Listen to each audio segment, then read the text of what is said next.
this time that I fucked up, it's not even someone else's fault. I mean, you always have to take accountability, but it's not even like I made the wrong decision in someone. I'm just so stupid, so dumb for missing this one thing in a sales meeting that, like, I could have had an extra $5,000 this month. I could have had more than that. I know I would have. It was the perfect deal that I had. I had a meeting with an owner of a detailing shop, and this one was the first meeting was last week, and it was just meant to be a discovery meeting. My goal was never actually to sell them. I just wanted more insights on the detailing business to learn a bit more about it. Turns out when I got there, the guy spoke no English, so we were communicating, me and him, in Google Translate. He only spoke Mandarin, and it was great. He was a good guy to talk to. He gave me some good insights, and it seemed like he had a problem that I could help out with, that my marketing agency could help out with, and he wanted to work with me. So we booked a meeting for what would be yesterday, and we decided to get his shareholders in on the meeting because they actually spoke English, and so they can make a marketing decision. And the meeting went very well. Now, I almost closed him for a ton of money, and I'll get into the actual, price that I got him at, but it was like you have no idea. If you're watching this, you might relate to the point where you put in so much work, and you put in so much work to learn, to just flood your brain with information. You're in the car, you're listening to sales podcasts, you have a break, you're on the bus, you're waiting, you're reading a book, you only watch educational YouTube content, you just try to absorb whatever it is that you're trying to learn. And that's what I've been doing for the past months and months on end, and to the point where I don't even view it as hard work anymore. I don't view it as, wow, I've been working so damn hard at learning. That's just been my normal. It's just been like, okay, every single time I have a spare minute, I'm reading a book. Every single time I'm in the car, I'm listening to a podcast. It wasn't hard, it was just my normal. But I didn't get any results to see that, oh, this is the byproduct of this hard work that I'm currently doing. I had no results. So this was the first time that I actually felt like I had those results coming in.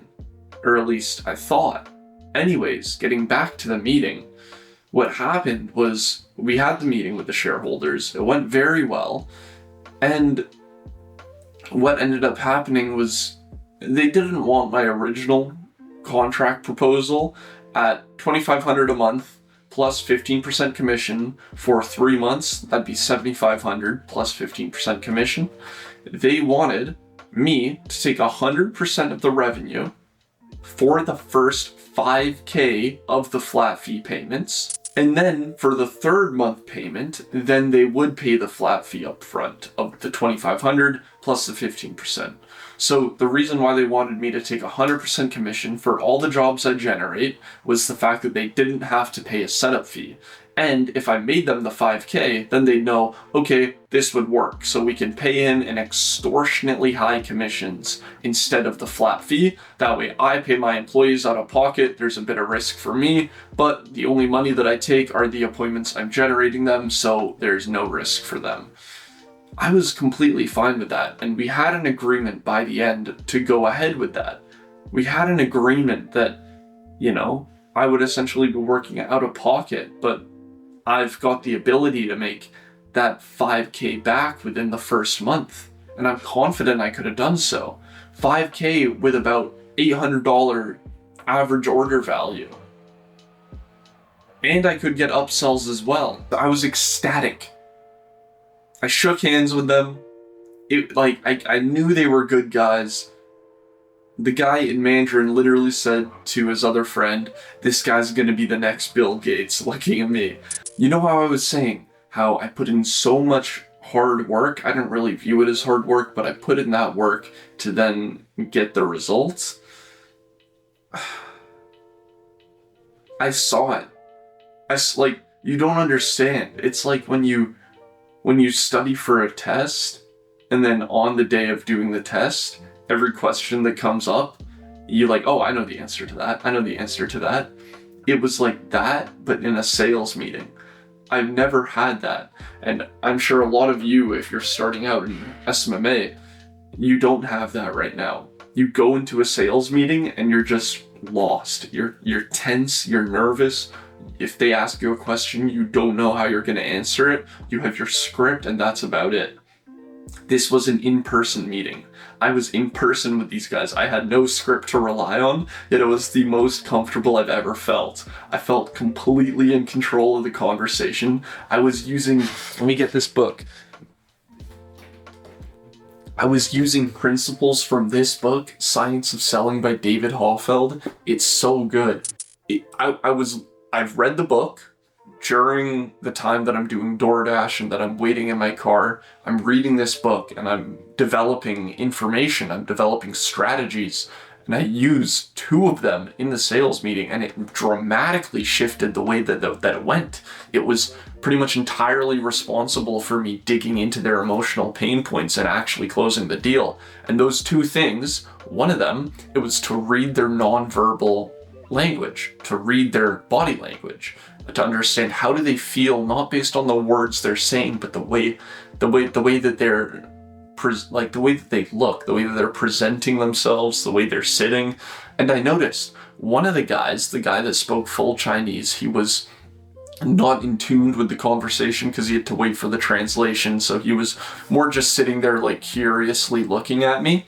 But the other guy, the guy that did speak English, I noticed, I've never looked at this before in a sales meeting. I've had an in-person sales meeting, but I've never done this. I noticed him doing this with his hand. He was picking his calluses. He was rubbing his hands. What do you think that means? It means he's nervous. Anyone knows that. Why does no one look at that? Why does no one, instead of asking him, how do you feel? Why don't you look at him? Look at how he's feeling and then make that presumption. That's exactly what I did. I went, look, business owner name, I can tell you're probably nervous. I mean, hell, you guys started in this industry 3 months ago, and now someone's coming to you with a marketing plan asking for $7,500 and 15% commission. This is a huge decision. I completely understand where you're coming from. However, don't you agree that this is the best strategy? I want to honestly know. Do you think that there's a better method of getting clients than this? If you guys don't go with this strategy, what is your strategy? All sorts of questions like that. And it really opened them up. From saying that, it was just like, it was like a flip of the switch. It went from a sales meeting where, you're presenting and they're receptive, but you're not really digging at anything, all the way to you're presenting, they're receptive, they're opening up, and they're working with you to find a solution. That was the turning point. And the second thing was that I felt like you might do this as well. When you're presenting something, you're too into the flow of the presentation, you're looking at your screen all the time, you're going through the whole system and everything, and you kind of forget, I haven't really, engaged much with the client. I should do that. So what I did was I noticed that they were sitting like this. They were just sitting back like this. They were in the same position for the last 5 minutes. And I know from this book, when people do that, when people don't move, when they stay in the same position and they don't move around and they don't change their environment, whether that be, their body or physically where they are, you got to move them. Otherwise, they're going to get trapped into a negative state of mind. And when someone's in a negative state of mind, they can't make a positive buying decision. So what I did was I took my laptop and I was like, hey, do you mind if I show you this? I remember you had a question similar to this. Sort of insinuating, it was something like that, like insinuating them to lean forward a bit and look at something closer. And as soon as they did that, then I noticed I got him to move his position. Now he's going to be in a more positive buying state, or at least he's going to have that flexibility where I can, change his emotion, which wouldn't be possible if he was just in the same position. So all these things that I've been learning over the past 3 months, I finally used in this sales meeting, and it still didn't work. Let me just explain why it didn't work.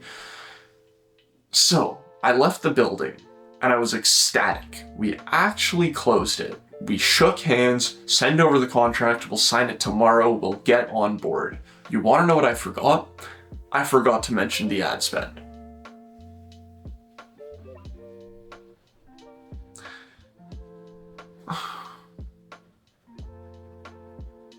The ad spend, $100 a day in ad spend, which you initiate between 10 to 14 days into your campaign, which would be $2,000 to $1,400 a month. I forgot to mention that figure. So now it's paying me 100% of the commission, but it's also the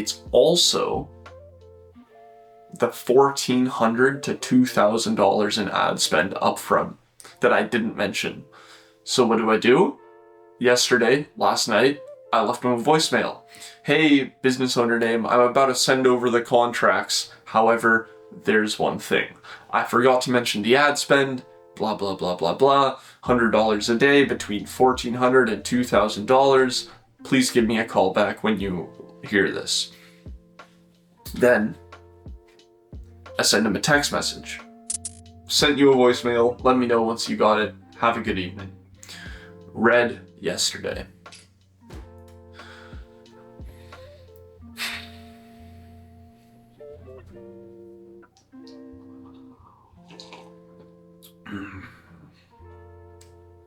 I'm confident I would have made that $5,000 within the first month. I'm very confident. My service is very good. And I was explaining that to them. I told them that there is no other marketing agency that can give them a better service, more in-depth service than Standout Content. They believed me. I believed me. I know I'm right. But I forgot the fucking ad spend. That's like going to the mechanic and being like, hey, I need an oil change and I need new tires. And then being like, sure.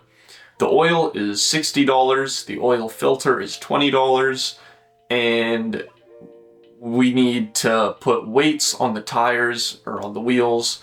So that's about another $20 in weights. $100. Cool. Here's my car. Let me know when it's ready.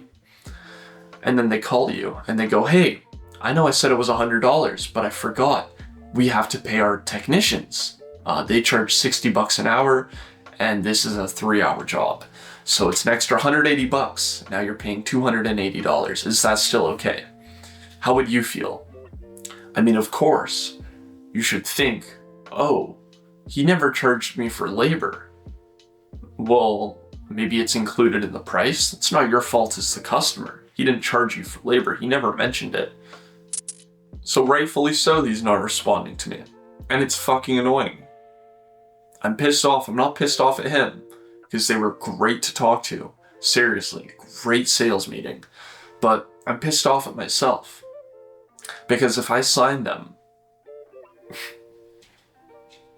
I'd be so close to 10K a month.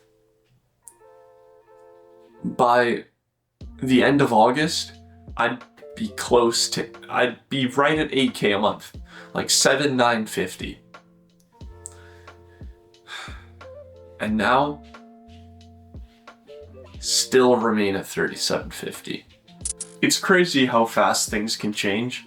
You can go from 2,950 to potentially 8K and then right back down to 2,950 because you made a mistake. It's crazy, but the one thing is that you deserve everything that you have in life, and I deserve that. Because if I'm not mentioning the ad spend, that's an extremely big discrepancy. So I deserve it. I mean,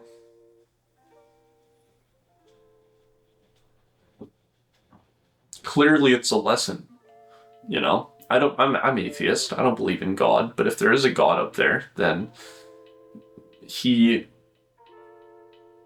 would only let this client get signed by me if I truly learned my lesson of what I did the other day. If I didn't learn my lesson, deep down, if I haven't learned that not mentioning ad spend is a huge problem, then I don't deserve that client. But maybe I have already learned my lesson, and maybe they'll come back around. And if they have, then I know I deserve it, and I've learned my lesson, and we move on. But if it doesn't happen, then I know I learned my lesson, and this is my way of learning that lesson, is through not being able to sign the client. So yeah, see what happens. Maybe you'll see another video in the future, in the next few days, of me being like, hey, I did sign the client, everything's going well. But if not, just gotta keep pushing. It's annoying, and it's really disrupted my entire morning. I found it extremely difficult to get work done, and it's just because this is in my mind. I was so close. I was driving home on the highway from this shop. I was like literally screaming in my car. I was like, fuck yes. All the hard work is finally paying off.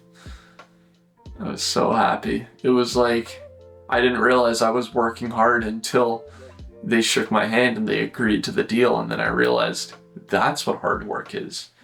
No, Ali, you were working hard. And I guess I'm just gonna have to chase that feeling again until it happens.